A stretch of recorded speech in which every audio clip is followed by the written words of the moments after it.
A multi-state murder investigation and a manhunt for an escaped inmate are just two things that the Tangipahoa Parish Sheriff's Office is dealing with. That's right, and all of this happening as the Sheriff's Office is preparing for a changing of the guard next week. Sheriff-elect Gerald Sticker will be sworn in.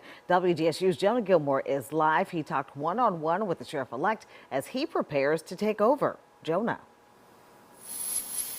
Well, Gina, so these recent crimes in Tangipahoa Parish has a lot of eyes on the parish and the sheriff's office. Now, in my one-on-one, I asked the sheriff-elect if he's prepared to deal with these high-profile cases and ensure the public they're safe.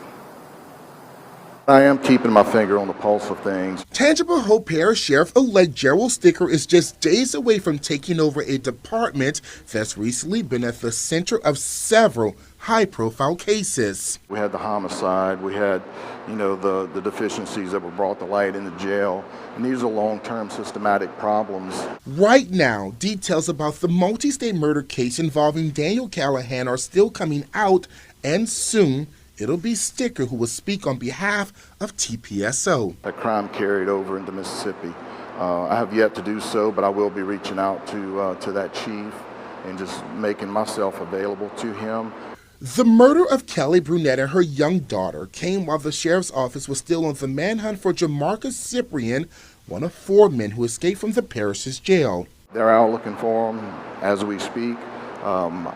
We're working with the Department of Corrections. They've been in there working with us to address deficiencies in the jails. He calls changes to the jail system a critical priority, considering those escapes that went unnoticed were partially due to the lack of staff, something he attributes to funding, which is one of his top priorities.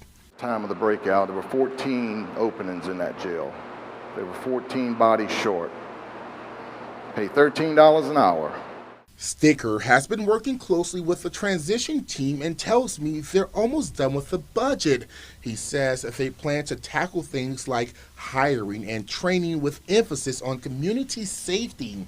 He adds transparency is key, hoping to regain the community's trust. That trust is going to have to be earned. After experiencing incidents that had the parish on edge. Whatever it takes to keep the citizens of this parish safe, I will do.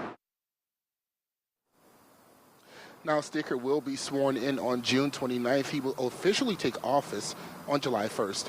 Reporting live, Jonah Gilmore, WDSU News.